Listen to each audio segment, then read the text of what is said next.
Hvem er jeg? Jeg er jo mig og ingen andre. Alle har en identitet.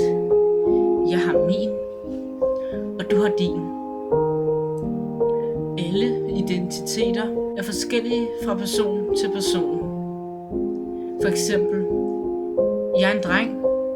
Jeg er 13 år. Jeg går i skole. Jeg er meget glad og udadvendt.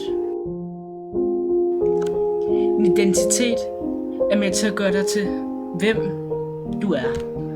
Hvis du ikke havde en identitet, hvordan ville folk så kunne finde ud af, hvem du var? En identitet er noget af det vigtigste i dit liv. Den gør nemlig, at vi kan kende forskel på hinanden.